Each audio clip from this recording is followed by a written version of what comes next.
welcome back to Harmon Homestead Ranch. So, does candling work for dark eggs? Yes, I've got nothing but a dark egg run here, and I'm going to show you how to candle dark eggs and olive eggs, okay? Quick question here that we get all the time, do I wash my eggs before I incubate? No, you do not. If they're very dirty, dry brush them. If you can avoid putting very nasty eggs in your incubator, just avoid it.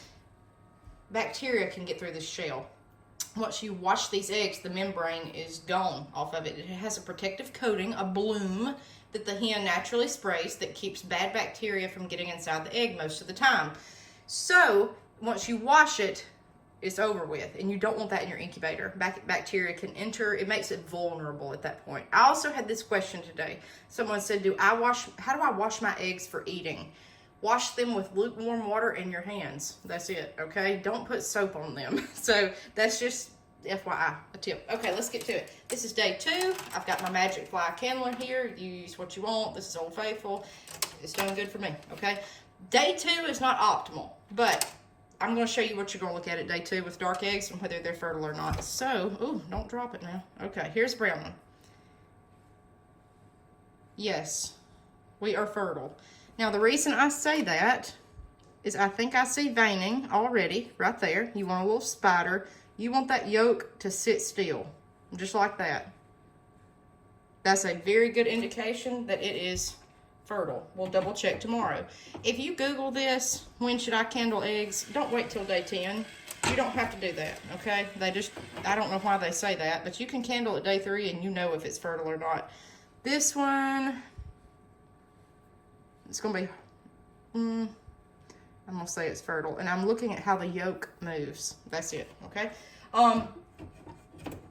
That's just me, okay? Day 3, you should see a little spider, but you don't in these eggs. You just see the dark spot? See how it's barely kind of moving? That's how you can tell. You don't have to see actual veins right now.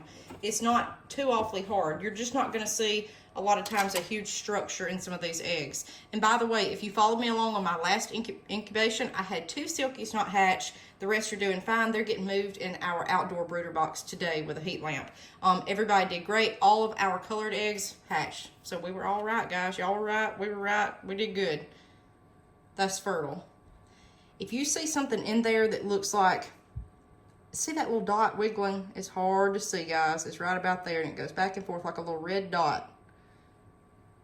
That's fertility, okay? It takes a trained eye to see this, but you could wait, and if it hatches, it hatches. If it don't, it don't.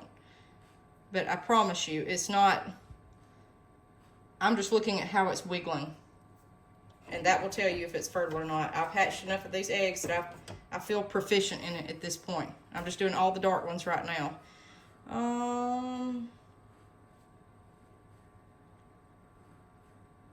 Yeah, I'm going to say yeah for all these. Now, they're in with a rooster. I know they should be.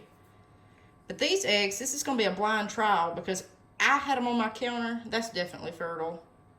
Just seeing how that yolk moves. Because when I spin it all the way around, it doesn't want to follow my hand. See, it's staying right there. If it's moving all the way around the egg, no. Because what it's doing is putting in veins and structure onto the side of the egg here. Yes, that's definitely fertile. And I'm going to tell you with Maran eggs, Maran, however you pronounce them, you will, if you ever crack one open, you may notice, see it right there, you may notice a blood spot. With these that I've got, every time I crack these eggs, see it? That's a blood spot. It's just something these chickens have. I don't know what it is. I don't know if yours has it. You can let me know if you have Marans. Yes, definitely fertile. So we're not looking for the spider. The spider you see day 3. Now this one's a light one. So we should see, that's a good image. See the yolk and how it just barely turns, but if I go all the way around the egg, it's not following me. Because it attaches to, it makes vasculature, okay? The green eggs are the hardest. Okay, this is a thin-shelled egg. Yes, it's fertile. That's not a hole in the egg. That's a calcium deposit on the outside. See that? Okay. I've got one last one, and then 2 more down below. Yes, that's fertile. Very good. there's really no point. Yes, that's fertile. There's no point in candling this early, but I just wanted to show y'all step by step, because you're like me, you get excited and we'll come in here and candle. Okay, we got a problem here. I don't like that at all. That is, ooh, there's nothing wrong with the outside. If you notice a line on the inside of your egg, check the outside, make sure there's no crack. There is no crack, but it looks like there might be a scrape going down. Okay, I'm gonna put him at the very end so we'll know in the incubator, so I'll know to watch that one. Have you a Sharpie marker, that way you can watch it and tell. Okay, I'm gonna pick up some olive eggs that we've got over here. Now these were up under a Maran rooster. They will be moss eggers. These are very hard to candle, much more so than the other ones.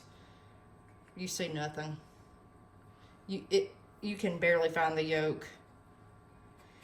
What we're gonna look for on these is the air cell at the bottom. Okay.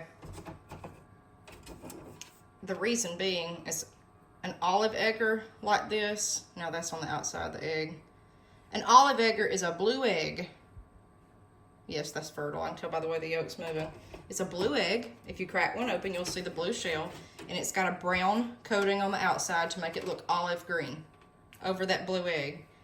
That one will be easy to candle. It's a thin shelled one. Yes, it's fertile. Just look at how it's moving. It's not following all the way around. Okay? So that's why these are so hard. That's a dark one too. That's very hard. Can we find the yolk? No. And guys, look back on my last video set with incubating those eggs. You just couldn't tell until hatch. You really couldn't on the olive eggs. That one's gonna be I can't tell. Maybe. Yeah, there we go. See how stiff that yolk is? Just go back and forth. See, it's not following me way over here. So, in my own opinion, that means it's fertile. You'll know in a couple of days for most of these. Okay. Now, why is this one orange? He's a deep green compared to the rest. See if you can see the tint. Okay, there you can. See, he looks almost blue, but that one is very green.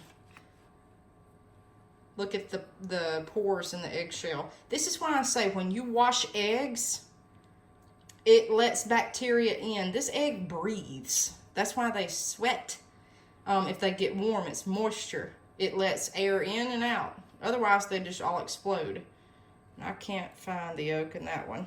That's going to be a no-go. Just make sure your air cell's good at the bottom, that they're not bubbling around.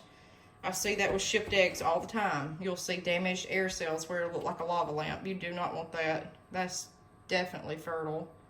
And look at the striations in the egg. It's cool. And you can see on the outside, maybe on the camera. Yeah, see the little bumps on the egg shell? That's what we're seeing up under here. You're just doing your own personal ultrasound. Yes, he's fertile. I'm starting to see stuff here. Okay. That's going to be the same green egg as this one. Well, maybe not. I don't know. He's porous, but nothing like the other one. I'm going to tell you, seeing that, we're going to add some calcium to our flock. Add eggshells. I'm going to tell you, eggshells, guys, I hate doing that because, yes, he's fertile. If you give chickens eggshells, that has made, well, with me, it has made mine more prone to want to peck their eggs inside the nest box. Okay, that's going to be the same egg. Yes, that's the same egg. Or same hen. I keep saying same egg. I'm trying to see who my hens are here and who's laying, because I've got all different colored green eggs over here. It's hard to see with this light. I can't see the yolk. Maybe you guys can. And again, if you have trouble candling, you got anybody in your house that can hold this? Yes, that's fertile. It's stiff. If you have anybody else that can hold the phone for you and look through the phone, or let you look through it, I can see better through my iPhone than I can with the naked eye. A lot of times I've filmed so much for you guys, so many candling videos. So what you're looking for in the green eggs, you're going to look for the air cell. It's a lighter color at the bottom. It's concentric. See that circle? Look for that. It should grow. And that may be all you can see, okay? You want to see that, and at this point, while you can still see yolk, that's why I think it is good to candle at all different stages. Now, he's easy to see. We'll see a chick growing in this one.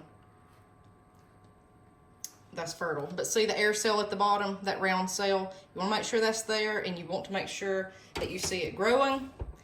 And that's about it. And some of these, that's all like that. That may be, now I can see that through the phone very well. But some of these, that may be all you can see. It's just go off the air cells. You can mark them with a pencil.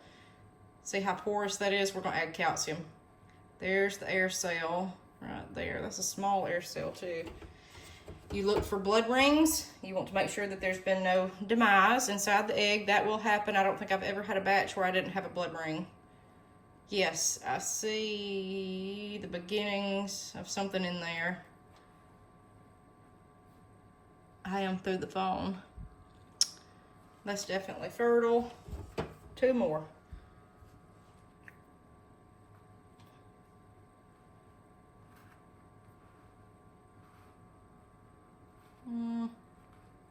Okay, that one's staying there. So yeah. 1 more, guys.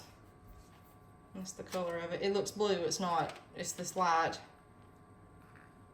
There's your air cell. Perfect. There's your yolk. It's not moving very well. Perfect. Okay. Last question I get asked all the time. Can I kindle too much? If you're kindling daily, that's not too much to me.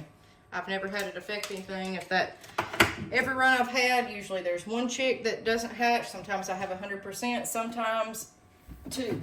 Okay. Ooh. So that's all you need to know, okay? Just do it quickly. I do it for 10-minute videos for you guys, and they all do fine. It's never affected anything. Vent plugs open, humidity staying between 45 and 55, and our temp on here is 99.5. I see that all the time. People say, what about the temp? Some people, now it's 33 because I had the lid off of it. It'll adjust. Got my automatic turner on. Days countdown. So I'm 19 into 21, we're 2 days in. The temp and all will come up once this hood gets back on it and gets settled. Some people dry hatch, that's fine. I just don't where I am, okay? All right, guys, so we'll keep you posted and let you see the growth of these babies. We'll see you next time on Homestead Ranch.